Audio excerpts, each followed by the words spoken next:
자, 목동중학교 3학년 2학기 중간고사 기출문제를 한번 분석해 볼게요. 일단 가에 나와 있는 시, 이게 시조죠. 박팽년이라는 분이 쓴 시조인데 이제 수업 시간에 이거 설명은 들었을 테니까 지문에 대한 자세한 설명은 좀 생략을 합니다. 그러니까 이제 수업 시간에 듣지 않았던 외부 지문들 이런 건 좀 설명을 하고요. 일단 요 까마귀가 있는데 일단 한 가지 이야기하고 싶은 건 이 까마귀를 부정적 대상으로 배웠을 거예요. 학교에서. 왜냐면 까마귀는 검으니까 검은색이고 실제로 이제 고전 시가들에 보면 까마귀가 부정적 대상으로 쓰이는 경우가 많기는 합니다. 그런데 이 시는 실제로 까마귀를 부정적으로 해석하지 않는 해석도 존재해요. 그러니까 까마귀는 검으니까 무조건 부정이야. 이렇게 판단하는 건 사실 잘못된 판단입니다. 그럼 학교에서 잘못 가르치고 있다는 거냐? 네. 근데 그게 중요한 건 아니고, 근데 또 누군가는 이 까마귀를 부정으로 봅니다. 누군가는 긍정으로 보고요. 네, 두 가지 해석이 다 있어요. 학계에. 그런데 제가 말하고 싶은 건 뭐냐면, 여러분이 고등학교에 오면 이런 해석을 해선 안 돼요. 그러니까 고등학교에 오면 이 까마귀를 무조건 부정으로 가르치는 경우는 많이 없어요. 긍정으로도 가르쳐요. 이렇게 해석도 되고 이렇게 해석도 돼. 이런 식으로 선생님들이 가르친다고요. 근데 중학교는 그냥 부정으로 가르치는 거예요. 왜? 자습서에 그렇게 나와 있어. 물론 고등학교에서도 그렇게 가르치는 분들도 있기는 합니다. 한데 그런 식으로 가르쳐서는 안 돼요. 이건 잘못된 거예요. 잘못된 거고, 왜냐하면 왜 그런지 설명을 드릴게요. 까마귀가 검기 때문에 부정이야. 이렇게 해석을 하잖아요. 그래서 까마귀가 눈비 맞아 흰 것 같지만 까매. 그래서 얘는 나쁜 새끼들이고 착한 척하고 있지만 원래 나쁜 새끼야. 뭐 이런 얘기잖아요. 근데 이렇게 해석할 수 있어요. 까마귀가 눈비를 맞아 하얀 것 같지만 사실은 까매. 이 말은 무슨 얘기냐면 변하지 않아. 이런 얘기거든요. 여러분, 일반적으로 고전시가에서 불변의 대상들은 긍정이에요. 그리고 까마귀는 변하지 않아. 야광명월도 밤인들 어둡겠어? 변하지 않아. 나도 내 일편단심도 변하지 않아. 그럼 흐름상 봤을 때 얘도 변하지 않아. 얘도 변하지 않아. 내 마음도 변하지 않아. 이 흐름이 어색합니까? 어색하지 않죠. 그래서 까마귀를 여기서 변하지 않는 대상이기 때문에 긍정으로 해석하기도 하고요. 실제로 이 박팽년이라는 사람이 사육신이죠. 배우셨을 거예요. 이 까마귀가 사육신들을 가리키는 거다, 상징하는 거다, 이렇게 해석을 하기도 합니다. 그렇기 때문에 내가 말하고 싶은 건 뭐냐면 여러분이 중학교 때 공부하던 방식을 좀 버리셔야 돼요. 그러니까 이게 중학생들이 공부하던 방식은 사실은 그냥 암기예요. 학교에서 알려주는 대로 그냥 다 암기를 한단 말이에요. 근데 그렇게 공부하면 고등학교에 와서 망합니다. 그렇게 하면 안 되고 읽는 연습을 하셔야 돼요. 내가 이걸 읽고 판단하는 연습을 하셔야 돼요. 왜 이게 부정이고 왜 이게 긍정이다를 따지고 생각하는 연습을 하셔야 되고, 그래서 선생님들이 이야기를 하더라도 여러분의 판단에 이거 부정 아닌가? 이런 생각을 좀 할 수 있어야 돼요. 또는 뭐 이거 긍정 아닌가? 이런 판단을 할 수 있어야 고등학교 와서 문학을 좀 잘할 수 있습니다. 아무튼 그러니까 그냥 외우는 공부는 좀 멀리 하셔야 돼요. 어쨌든 근데 또 뭐 학교에서 그렇게 가르치면 내신은 또 그렇게 나오니까 알아는 둬야겠죠. 자, 얘 부정이에요. 여기서 부정으로 해석을 했어요. 그 다음에 나는 뭐 이제 내용 보셨죠? 근데 여기서 이제 얘가 부정이고 얘가 긍정이잖아요. 이 두 개가 대조된다는 거고, 지금 요게 긍정적 상황이에요. 긍정적 상황. 그리고 얘가 부정적 상황이죠. 그래서 요 두 개가 대조된다는 겁니다. 그래서 1번이 2번이에요. 대비를 통하여 시의 주제를 강조하고 있다. 여기 이 두 대상이 대비가 되고 여기서는 이 두 상황이 대비가 되기 때문입니다. 그래서 2번이 정답이고요. 그 다음에 1번에서 하나 알아둘 게 5번을 보면 감정을 이입하여 라는 말이 있어요. 이 감정이입이 뭔지를 여러분이 정확하게 알고 있어야 되는데, 왜 알고 있어야 되냐면 알고 있어야 감정이입을 찾아낼 수가 있어요. 지금 이 시에서 이 문제에서는 감정이입이 별로 중요한 개념이 아닙니다. 왜? 여기 안 나오니까요. 여기 지금 감정이입이 쓰였나요? 여러분 가에는 감정이입이 쓰였습니까? 나에는 감정이입이 쓰였습니까? 요걸 한번 판단을 해보세요. 그러니까 여러분이 문제를 풀 때는 그러니까 시험을 실제로 볼 때는 이거를 다 막 체크를 하면서 풀진 않을 거예요. 이게 대략적으로 봤을 때 대비고 대비니까 2번 이렇게 찾아낼 수 있을 텐데 여러분이 국어 공부를 할 때는요. 1, 2, 3, 4, 5를 다 따져오셔야 돼요. 하나하나. 그래서 자연의 아름다움을 노래하였다. 자, 가는 맞는가? 나는 맞는가? 이렇게 판단을 해보셔야 됩니다. 그 판단하는 게 공부거든요. 국어는. 서리적 표현을 사용하여 의미를 강조하고 있다. 자, 여기 서리적 표현 있나요? 있습니다. 어두우랴와 변할 줄이 있으랴가 서리법이죠. 따라서 3번은 가는 맞아요. 하지만 나가 아닌 거죠. 그래서 틀린 거예요. 그러니까 이렇게 꼼꼼하게 맞아 틀리다를 다 따져보셔야 된다는 거예요. 이게 공부하는 거예요.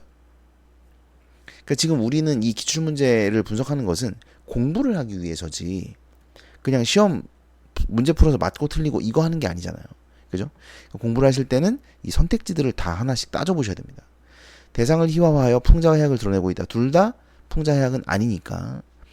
감정이입이 뭐냐면 자 이걸 외우셔야 됩니다. 이 개념을 외우셔야 되는데 화자의 정서와 대상의 정서가 동일한 거 이걸 감정이입이라고 해요.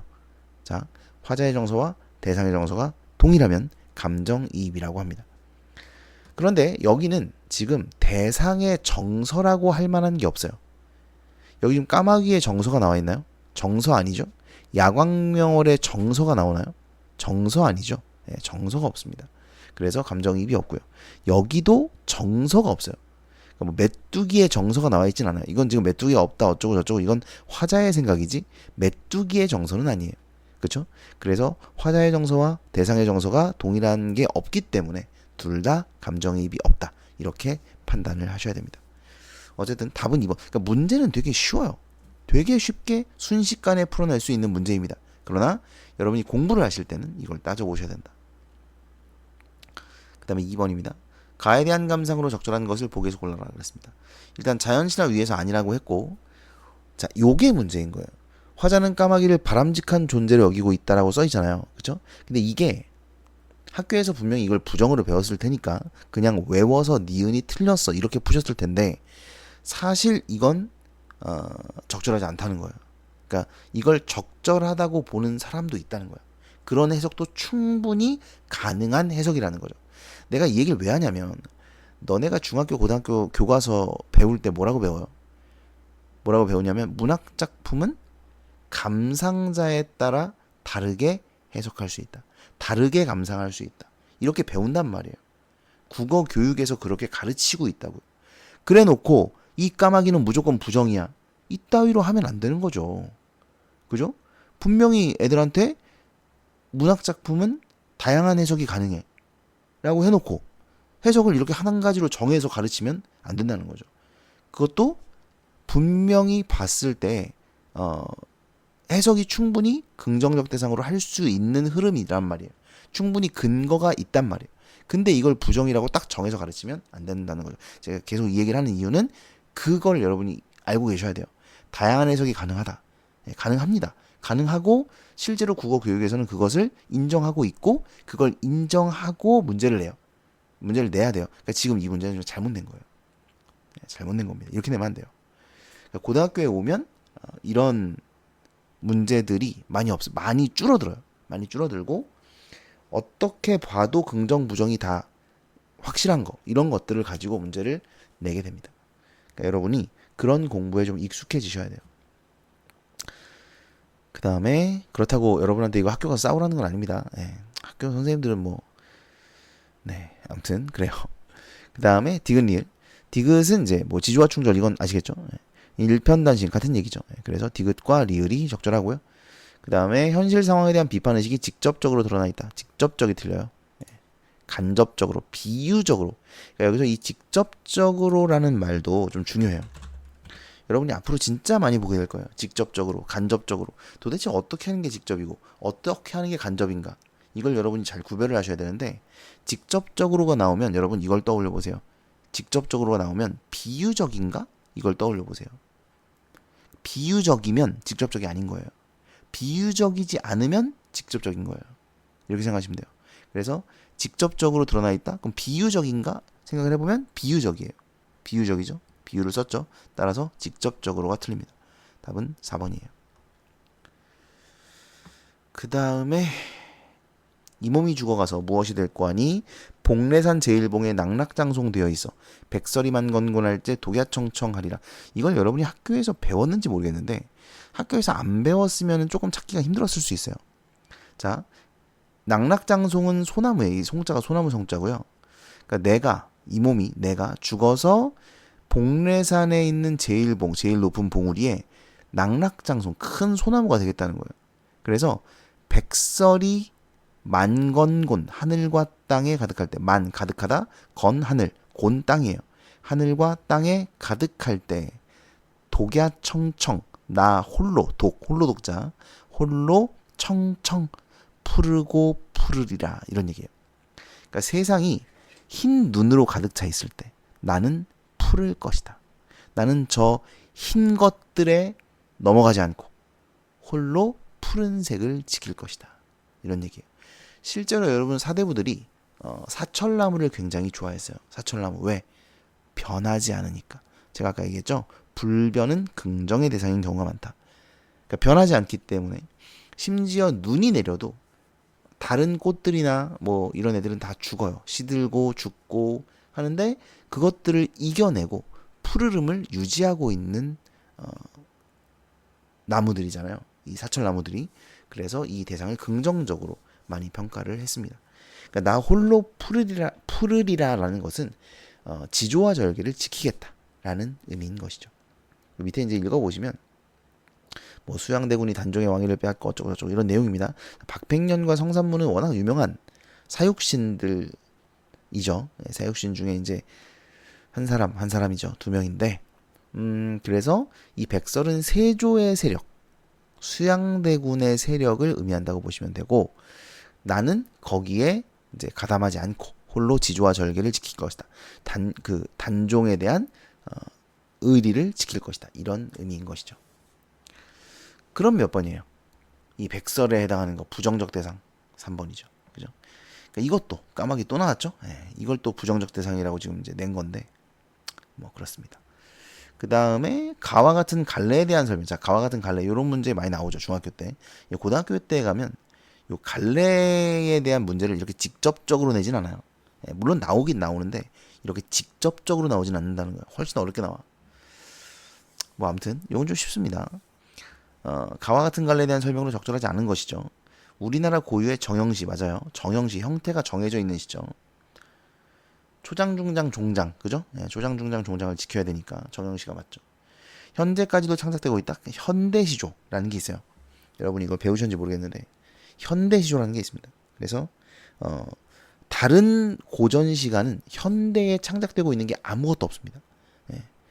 뭐 여러분이 이제 잘 모르시겠지만 고대 가요라든가 고려 가요라든가 뭐 그다음에 뭐 또 뭐 있지? 가사라든가 뭐 이런 그 고전 시가들의 갈래들이 있어요. 근데 지금까지 현대까지 지어지고 있는 게 없습니다. 지금까지 짓고 있는 것은 이제 시조가 유일합니다. 그래서 2번은 적절하고요. 그 다음에 이게 틀렸어요. 쉬워요. 사음보의 내재율 아니죠. 외형률입니다. 겉으로 드러나는 운율을 가지고 있기 때문에 내재율이 아니에요. 그 다음에 5번 A에 대한 설명으로 적절하지 않은 것은 그랬죠. 생명의 황금고리가 끊어졌는 이건데 안타까움 뭐 말줄임표 요걸 이제 생략법이라고 하거든요. 여기 보시면 생략법이 쓰였어요. 쓸래다 말았는데 쓰자. 생략법. 아이고 시오도대한 생략법이 쓰였고요. 그래서 말줄임표를 통해서 여운을 남긴다. 맞아요. 그다음에 심각성, 위기감 맞고 생태계의 순환 질서가 파괴되었다. 그래서 고리, 생명의 고리죠. 5번이죠. 화자가 자신의 과거를 반성적으로 되돌아보고 있는 내용은 없습니다. 일단 자기를 반성하는 것도 아니고 과거의 내용이 나오지도 않아요. 그래서 5번이 적절하지 않습니다. 쉽죠 이건. 그 다음에 6번 다음과 나가 공통적으로 비판하는 대상으로 가장 적절한 것은 그랬어요. 이제 요걸 읽어보시면 더 이해가 잘 되실 텐데 나가 비판하는 대상이 너무 분명합니다. 뭐예요? 문명이죠. 문명. 자연을 파괴하는 문명. 답은 3번이죠. 쉬워요. 사실 요걸 안 읽어봐도 충분히 풀 수 있는 그런 문제입니다. 그 다음에 어디였냐? 7번 자, 나에 대한 설명으로 적절하지 않은 것은 그랬는데 화자는 메뚜기의 부재를 부정적으로 바라본다. 그쵸? 메뚜기가 없다. 소리가 없다. 이것을 부정으로 보고 있어요. 생명의 파괴로 보고 있죠. 그런데라는 시어를 사용하여 시상을 전환하고 있다. 이거는 고등학교에서도 많이 나오는 건데요. 그런데뿐만 아니라 그러나도 포함이 돼요. 그러나. 네. 그런데 그러나가 나오면 이건 좀 여러분 알아두시면 편합니다. 그런데 그러나가 나오면 시상의 전환이다. 그럼 시상이 뭔지 아니? 이거 모를걸요. 이거는 네, 뭐 고등학생들도 거의 몰라요. 시상이 뭔지 이거 생각을 잘 안 해. 시상이 뭔지. 시상은 시의 내용이에요. 시의 내용을 그냥 시상이라고 합니다. 뭐 정확하게는 그 시인의 생각 뭐 이런 건데 몰라도 돼요. 그냥 시의 내용 이렇게 생각하시면 쉽습니다. 시의 내용을 전환하고 있다. 뭐 이런 말이에요. 맞습니다. 그러나 그런데 역설법이 없어요. 역설법은 뭐예요? 역설법은 이것도 이제 물어보면 뭐 별의별 다양한 정의들이 나올 수 있어요. 뭐 다양한 정의 괜찮습니다. 괜찮은데 되도록이면 이렇게 알아두세요. 역설법은 앞뒤가 모순이고요. 앞뒤가 모순된 표현이고 추가적으로 이걸 좀 알아두시면 편한데 긍정 플러스 부정인 경우가 90%가 넘어요. 긍정 플러스 부정이면 역설법인 경우가 많습니다. 그러니까 거꾸로 역설법이면 긍정 플러스 부정인 경우가 많아요. 예를 들어보면 뭐가 있을까? 뭐 사실 이거는 중요하진 않죠. 지금 이 문제에서 역설법이 없다는 걸 너네가 배웠을 거기 때문에 내신을 공부를 할 때 학교 수업에서 배웠을 거기 때문에 뭐 어렵진 않습니다. 어렵게 풀어내진 않았을 텐데 역설법이 나왔으니까 좀 알고 가자는 거죠. 찬란한 슬픔의 봄이라든가 그 다음에 외로운 황홀한 심사라든가 뭐 이런 거예요. 이런 거 보시면 야 심 어디 갔니? 심사 보면 찬란한 슬픔의 봄이잖아요. 그러니까 찬란하니 봄을 꾸미고 슬픔의도 봄을 꾸미는데 얘는 긍정, 얘는 부정이에요. 긍정 플러스 부정이죠. 외로운 심사, 황홀한 심사인데 외로운은 부정, 황홀한은 긍정이죠. 긍정 플러스 부정이에요. 그러니까 이런 경우가 많다는 거예요. 물론 이런 경우가 아닌 경우도 있어요. 여러분이 뭐 잘 아시는 소리 없는 아우성 이런 경우는 긍정 플러스 부정이 없이 그냥 앞뒤가 모순이기 때문에 역설인 거예요. 근데 90% 정도는 긍정 플러스 부정이기 때문에 그러니까 이렇게 생각하는 거예요. 긍정 플러스 부정이 나오면 이거 역설인가? 이렇게 생각을 해보시라는 거예요. 그래서 알고 있으면 좋다는 거예요. 아시겠죠? 그 다음에 뭐 이거 저거죠? 그 껍비단리 넘어갑니다. 자, 윗글의 주요 내용을 사건 발생 순서에 따라 바르게 배열하는 것은 요거는 이제 맨 처음이 D가 들어가야 돼요. 무조건. 이인국이 춘석의 입원을 거절했는데 그죠? 거절했는데 이게 이제 몇 개월 전이냐? 3개월 전인가? 뭐 여기죠. 네, 6개월 전이죠. 6개월 전 요 내용이에요. 요 내용이 이제 그 춘석의 그거를 거절한 건데 문제는 이제 그런데 며칠 전, 그러니까 6개월이 지난 거예요. 이제 여기서 6개월 지났고 며칠 전 현재로 온 거죠. 해방경축 시가행진, 그러니까 해방이 된 거야. 해방이 된 거지. 6개월 전만 해도 해방이 안 됐지. 그때만 해도 일제 그 세상이었던 거죠. 그런데 이제 해방이 된 거죠. 해방이 되니까 북쪽에는 이제 소련군이 들어오고 남쪽에는 미군이 들어오지 않습니까? 그러니까 여기는 이제 소련군이 들어왔는데 이 청년이 이제 춘석인 거죠. 춘석이. 그러니까 춘석이가 공산군이 되어가지고 들어온 거예요. 그러니까 그 당시에는 공산군의 그 권력이 셌으니까. 그래가지고 이제 병원 찾아와서 난리를 치죠. 예. 아무튼 그래서 D가 제일 먼저고 그 다음에 이제 E가 들어와야 됩니다. 예. 그런데 그래갖고 이제 잡혔지? 근데 감옥에서 포로 수용소는 아니고 아무튼 그 수용소에서 얘가 그 스탠코프 중령인가 걔 그 혹수술 해주잖아요. 예, 그러면서 이제 권력을 얻게 되죠. 그러면서 아들을 소련으로 유학을 보내게 됩니다. 그렇죠? 그래서 DEC가 돼야 되고요. 그다음에 이제 A, B는 이게 순서가 여기 구체적으로 나오진 않는데 뭐 DEC만 봐도 5번이 답입니다. DEC가 없죠. 예, 답은 5번. 그 다음에 9번입니다. 윗글에 대한 설명으로 적절한 것을 보기에서 골라라. 일단 인물 사이의 갈등을 중심으로 사건이 진행된다. 이것도 할 말이 많은데 지금 이게 답이 보면은 니은, 디귿, 리을일 수밖에 없기는 해요. 니은이 틀릴 수는 없거든요. 과거와 현재를 오가며 왔다 갔다 하고 있잖아, 그죠? 그 다음에 인물이 살아가는 모습을 풍자하여 주제의식을 전달하고 있다. 여기서 이인국 박사를 풍자하죠. 제목도 풍자적이죠. 껍빛 달리니까. 거기다가 서술자가 중심인물의 내면 심리를 주로 드러내죠. 지금 이인국 박사의 내면 심리가 드러난단 말이에요. 그러니까 니은, 디귿, 리을인 것 같긴 해요. 근데 그럼 기억이 틀리다고? 인물 사이의 갈등을 중심으로 사건이 진행되지 않는다고요? 그렇진 않거든요. 그러니까 인물 사이의 갈등도 분명히 있습니다. 지금 춘석이하고의 갈등이 있잖아. 그렇죠? 물론 그게 전체는 아니에요. 전체는 아니지만 그렇다고 해서 인물 사이의 갈등을 중심으로 사건이 진행된다가 틀렸다고 말하면 안 되죠. 부분적으로는 맞으니까. 그죠? 그러니까 이게 전체적으로, 그러니까 전체 사건이 그렇다. 뭐 이렇게 해석을 하면은 뭐 그렇게 봐줄 수도 있어요. 그러니까 개인과 개인의 갈등보다는 이 작품은 개인과 사회의 갈등이 좀 더 중요한 작품이긴 해요. 그건 뭐 제가 모르는 바는 아닙니다.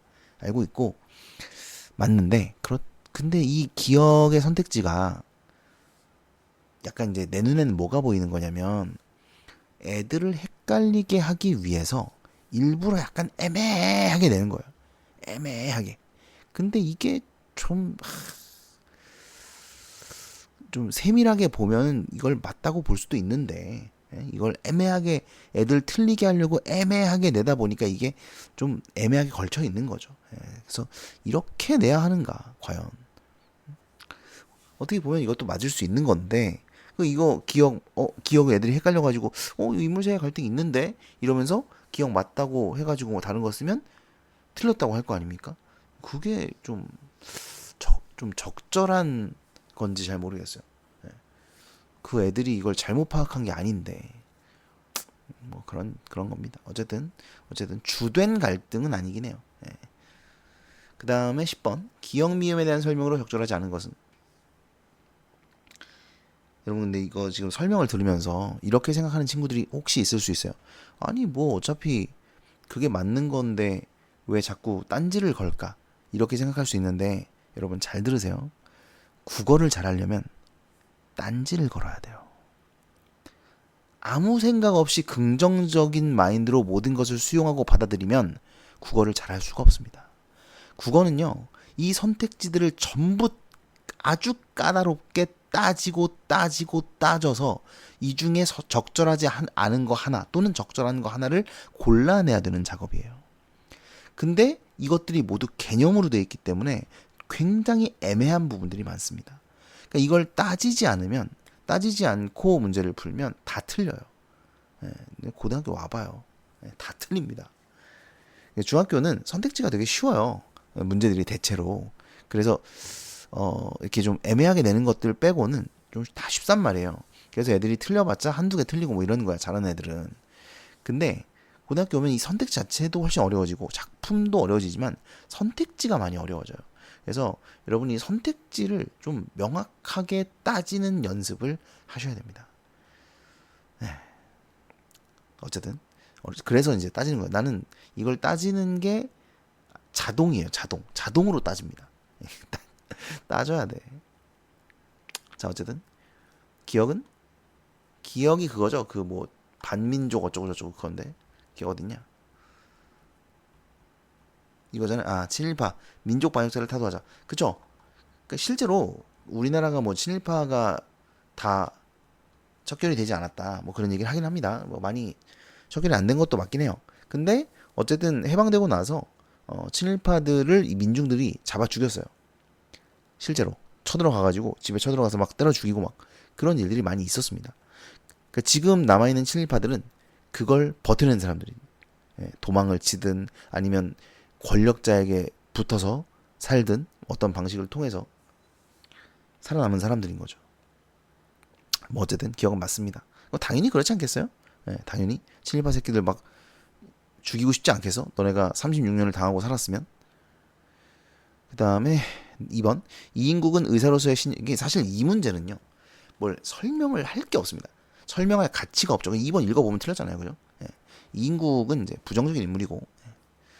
그 다음에 11번. 마에 대한 설명으로 적절하지 않은 것은 4번입니다.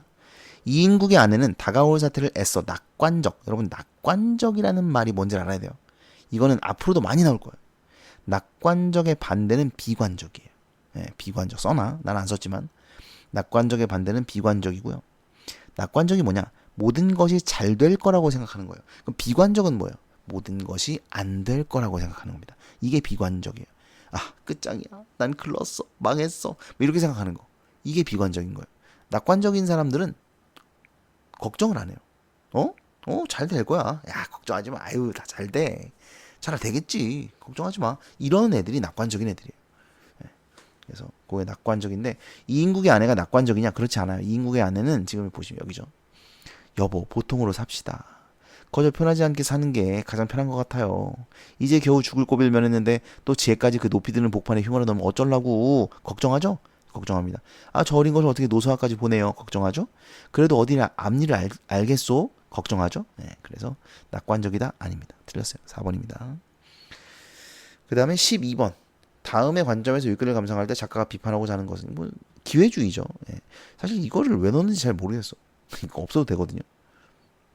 작가가 비판하고자 하는 것은 기회주의적 관점이죠. 예. 그래서 4번입니다. 기회주의자. 그 다음에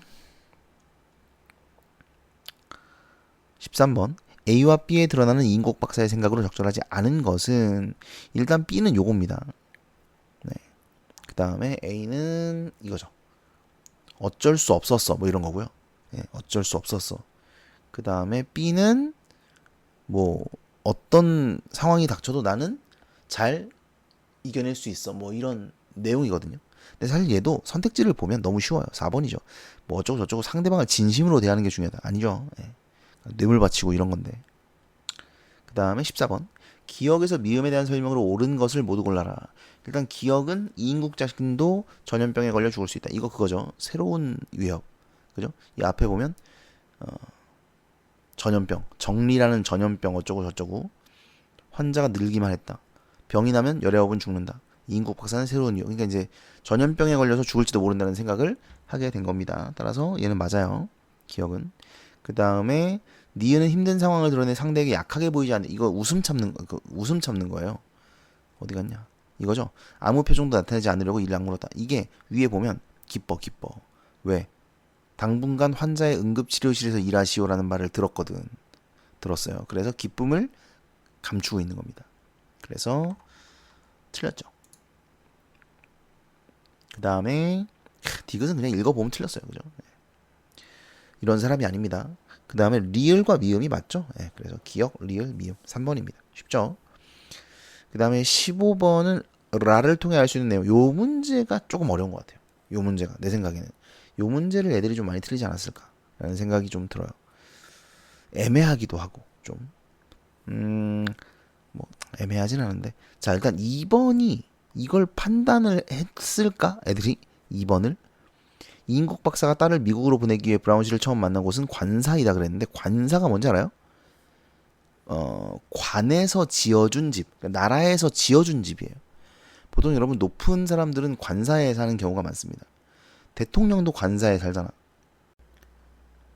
원래 이제 청와대였는데 지금은 이제 뭐 용산 관저 뭐 이런 게 있나 봐. 거기 사시나 봐요. 예, 아무튼 그리고 뭐 저기 뭐 경찰서장 이 정도만 돼도 다 관사가 있어요. 관사에 살거나 뭐 가족들도 거기 살 수 있고 그렇습니다. 어쨌든 여기 보면 이렇게 나와요. 대사관으로는 여러 번 찾아갔지만 집으로 찾아온 것은 이번이 처음이다. 그죠? 그러니까 3년 전 딸이 미국으로 갈 때부터 신세진 사람이다. 그러니까 3년 전부터 알고 있던 사람인데 그때는 대사관으로 찾아가서 만났다는 거죠. 그죠? 이 두 가지의 이 두 문장을 이렇게 합쳐 보면 그런 내용입니다. 그러니까 그걸 바탕으로 얘가 적절하지 않다는 걸 판단하라는 거예요.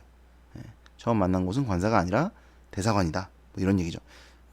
그 다음에 이게 3번이 아깝게 여기지 않는다가 여기 있어요. 얼마간의 아쉬움이 없지 않았다. 그것을 내어놓는데 그것이 이제 고려청자거든요. 그러니까 청자를 내어놓는데 좀 아쉬움이 있었다. 이 말은 아쉬웠다라는 게 좀 아까웠다 이렇게 해석을 하신 것 같아요. 여기서는 저의 해석은 좀 다르긴 합니다. 근데 어쨌든 여기서는 그렇게 해석할 수도 있으니까 맞다고 볼 수 있을 것 같아요. 그 다음에 뭐 이건 틀렸고요, 그죠? 이것도 자신이 선물한 화병의 가치를 알아보지 못할까봐 그런 게 아니라 그게 아니라 그건 뭐예요? 그러니까 안목이 떨어져서가 아니라 이게 안목이 떨어지기 때문에 내 가치를 알아보지 못할까 화병의 가치를 알아보지 못할까봐 이게 아니라 너무 많은 거야. 브라운 씨한테는 그런 게 너무 흔한 거지. 그래서 좀 자기의 선물이 가치가 없는 건 아닐까. 저 사람에게 너무 흔해서 이렇게 생각을 하는 것이지. 저 사람의 안목이 좀 저렴해서 내가 준 거의 가치를 모르는 게 아닐까 이렇게 생각하는 건 아닙니다. 답은 1번인데 뭐 여기 나오긴 해요. 어디 있냐면 여기 있죠. 그래서 1번이 정답. 그 다음에 16번 뭐 2번입니다. 이건 읽어보세요. 말도 안 되는 소리죠. 그 다음에 17번 인물의 삶의 태도를 고려하여 윗글을 읽은 독자들의 반응으로 적절하지 않은 것은 그랬는데 이 문제도 답이 좀 이상해요. 그러니까 답이 없어. 1, 2, 3, 4, 5를 다 읽어보시면 다 맞아요. 다 맞는 얘기입니다.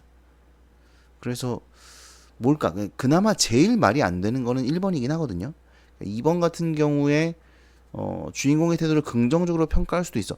이거 여러분 요즘 친구들은 이 껍빗단리가 뭐가 잘못됐는지를 잘 모를걸요. 왜냐면 다 그렇게 살아서 자기에게 이득이 되는 대로 행동하는 거잖아요.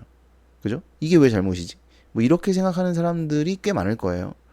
그래서 좀 걱정이 되긴 해요. 만약에 우리나라가 뭐 그런 일은 없겠지만 일제강점기를 맞았을 때 지금 우리나라 사람들 같은 그런 마음을 가지고 있는 사람들이 많다면 독립운동 할 사람이 없어요. 내 목숨 바쳐서 이 나라를 위해 싸운다. 이런 사람이 좀 없어 보입니다. 그냥 자기한테 이득되는 대로 행동할 사람들이 훨씬 많아 보이고 그럼 다 친일파란 얘기죠. 좀 어떻게 보면 약간 좀 무서워 보이기도 하고 그렇긴 해요. 아무튼 간에 그래서 2번도 적절하다고 볼 수 있습니다. 이런 해석도 가능하다는 거죠. 뭐 다양한 해석이 가능한 거니까. 그 다음에 뭐 3번, 4번, 5번은 다 당연히 맞는 얘기입니다. 1번이 이인국 박사를 보고 우리 조상들의 삶이 안타까웠다라고 생각하는 건 좀 맞지 않다. 이렇게 생각을 하는 것 같아요. 문제를 내신 분은. 근데 모르겠어요. 어떻게 보면 이인국 박사를 불쌍히 볼 수도 있지 않을까? 어떻게 보면. 그러니까 진짜 살기 위해서 저렇게까지 하는구나. 뭐 이렇게 생각하면 불쌍해 이렇게도 생각할 수 있을 것 같은데 문제를 내신 분은 일단 뭐 저 새끼가 뭐가 안타까워 이렇게 생각을 하시는 것 같아요. 뭐 그럴 수 있죠. 일단 얘는 부정적인 인물이니까 어쨌든 그래서 1번을 정답으로 보겠습니다. 그 다음에 이욕설이에요. 이 문제 너무 많다. 껍비단니. 자, 이욕설입니다. 이욕설 집 고치는 이야기죠. 보면은 윗글과 같은 갈래 그랬는데 제가 이욕설이라 그랬죠. 이게 제목이 이욕설이고 설이 글의 갈래예요. 근데 이 설이라는 것은 고전의 어떤 고전 문학의 갈래 이름이에요. 설이라는 건. 그래서 뭐 설, 그다음에 기, 론, 뭐 이런 것들이 있거든요. 이런 고전 갈래들이 있는데 이런 것들을 우리가 묶어서 고전수필이라고 합니다. 고전수필. 그래서 윗글과 같은 갈래 이러면 고전수필을 말해요. 고전수필 설인데 어쨌든 그래서 1번은 맞고요. 그러니까 수필이랑 비슷한 거니까 수필의 특징이 아닌 걸 고르시면 돼요. 그래서 3번입니다. 자신의 경험은 드러나는 게 맞는데 타인의 경험을 서술하는 부분으로 나타내진 않아요. 그럼 뭐냐? 자신의 경험을 제시한 다음에 그 경험 뒤에는 주장이 나타나요. 이게 설의 특징이에요. 설은 2단 구성으로 되어 있는데 앞에는 예화, 그리고 뒤에는 주장. 앞에는 사실, 뒤에는 의견, 이렇게 되어 있어요. 그래서 자신의 경험을 제시한 다음 거기에서 오는 어떤 자신의 주장을, 의견을 제시하고 있는 것이 설입니다. 답은 3번. 그 다음에 윗글에 글 쓰니까 궁극적으로 말하고자 하는 거. 이거는 사실 이 글의 주제만 알면 쉽죠. 그러니까 집이 망가졌을 때 빨리 고쳐야 되더라. 그래야 돈이 덜 들더라. 근데 나라도 마찬가지더라. 나라도, 몸도 아플 때 빨리 고쳐야 되더라. 나라도 조금 썩었을 때 빨리 고쳐야 되더라. 뭐 이런 얘기죠. 쉽죠. 2번입니다. 즉시 바로잡으면 큰 손해 없이 회복할 수 있다. 그래서 빨리 고치자, 이런 얘기죠. 그 다음에 20번 윗글에 사용된 논증 방법 유추입니다. 이건 아마 배우셨을 거예요. 유추가 쓰였다고. 유추라는 건 뭐냐면 A가 뭐뭐한 것처럼 B도 뭐뭐하다.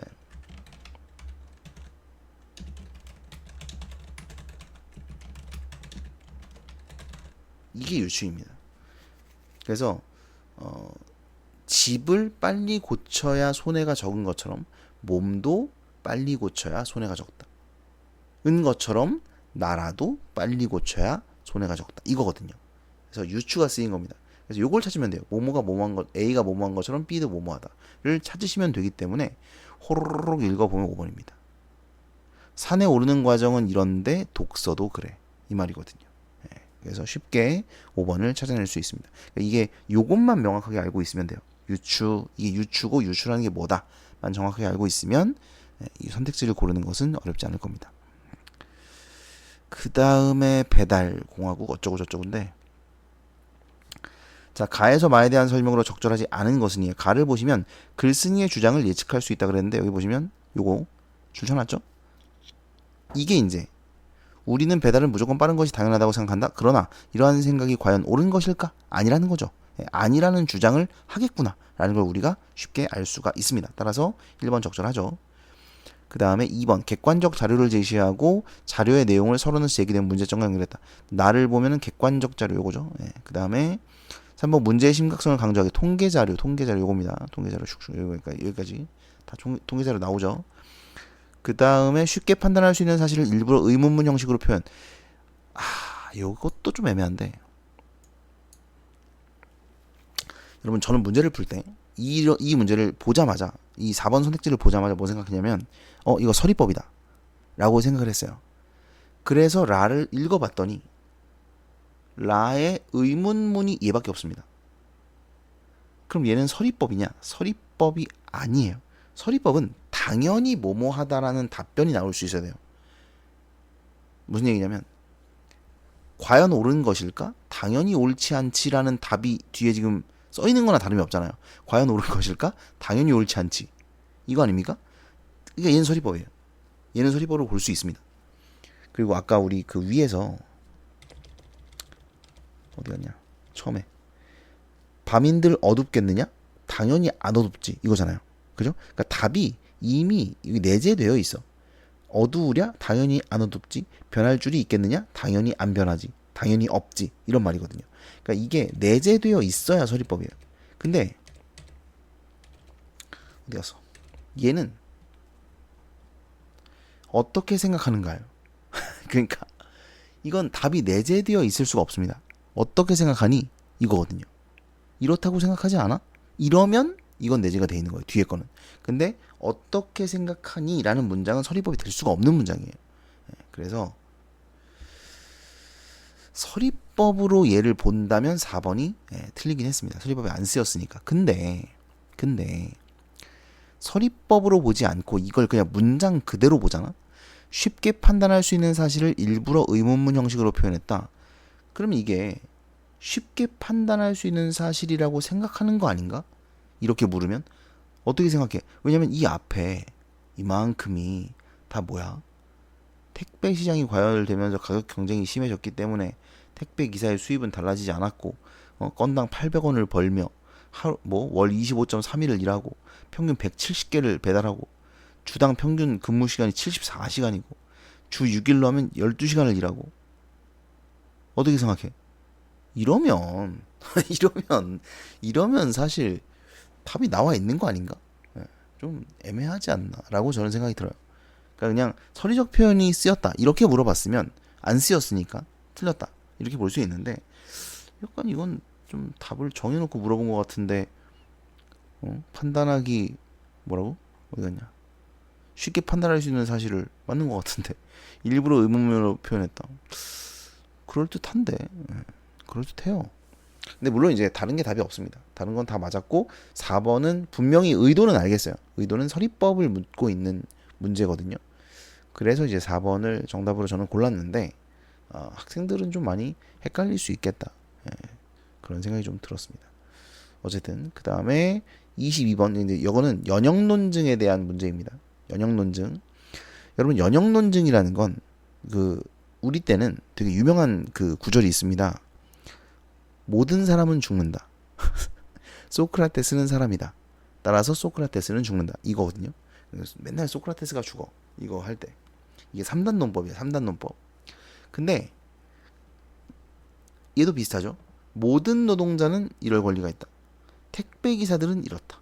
따라서 택배 기사들도 이래야 한다. 이거거든요. 그러니까 모든 노동자는 일반적이에요. 택배 기사들이 일반적이에요. 모든 노동자가 일반적이죠. 그래서 이 3단 논법은요. 이게 써놨는데 일반적 사실에서 구체적 사실을 이끌어내는 겁니다. 반대로 구체적 사실에서 일반적 사실을 이끌어내는 것은 귀납 논증이라 그래요. 네. 어쨌든 여기서는 연역 논증이 쓰였어요. 3단 논법이 쓰였고요. 그래서 사실 이것만 알면 기역 니은이 틀렸다는 걸 바로 알 수 있습니다. 이것만 알면. 기역과 니은은 디귿을 노출하기 위한 개별적 사실 아니죠? 기역이 일반적 사실이라고 그랬죠? 니은과 디귿이 개별적 사실이에요. 그렇죠? 그 다음에 개별적 사례가 충분할수록 논증이 타당할 가능성이 높아진다. 아니에요. 그냥 이건 3단 논법이 정확하게만 지켜지면 무조건 참입니다. 이거 아마 배우셨을 거예요. 그래서 여기 보면 이게 맞아요. 근거로 제시한 일반적 원리가 참이면 결론은 언제나 참입니다. 그 다음에 그런데 여기서 기억이 참이어야 돼요. 그러니까 기억이 참이 아니면 결론도 참이 아니겠죠. 그죠? 따라서 기억이 참인지를 확인해야 됩니다. 그것만 확인하면 돼요. 그것만 확인하면 나머지는 저절로 따라옵니다. 그 말이고요. 그래서 일반적 사실이나 원리에서 개별적을 끌어낸다. 뭐 맞죠? 답은 5번입니다. 아이고. 5번. 짠. 그 다음에 24번. 윗글을 쓴 궁극적 목적. 요거는 요런 문제는요. 딱 보면 설득, 설명 이렇게 나오잖아요. 그래서 요거 보는 순간 이거 지금 설득이냐 설명이냐부터 따져야 된다. 이렇게 생각을 하셔야 돼요. 설명문인지 논설문인지를 따져보시라는 거예요. 그럼 일단 이 글은 논설문이죠. 예, 주장이 있기 때문에. 따라서 3번이나 4번은 말이 안 되고요.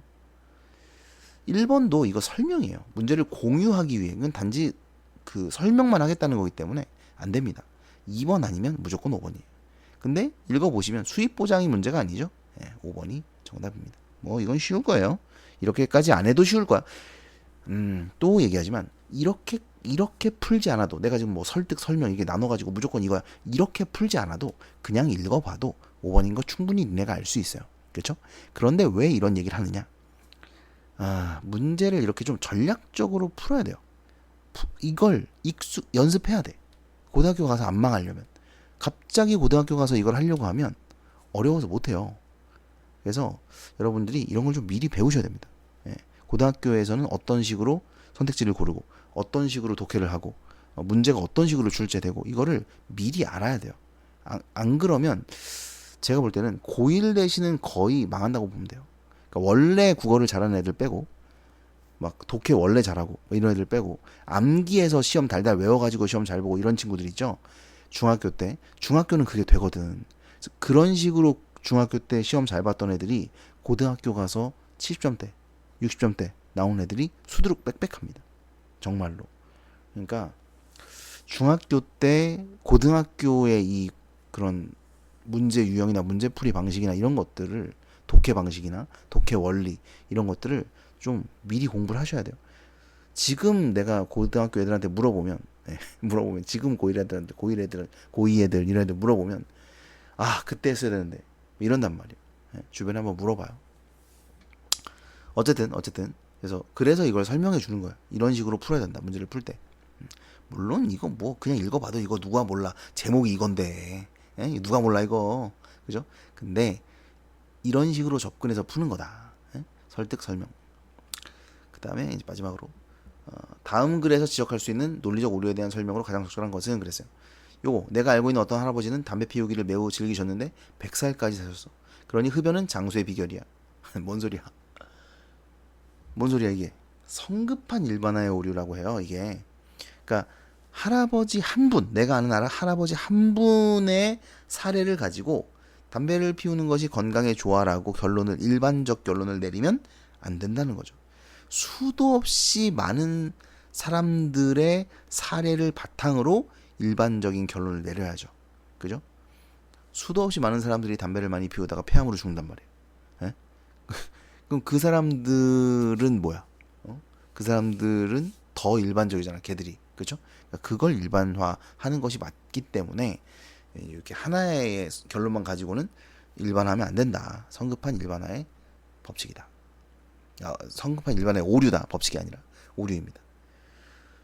내가 아는 어떤 분은 정말 담배 피우고 술 먹고 다 하는데 노래를 진짜 잘해.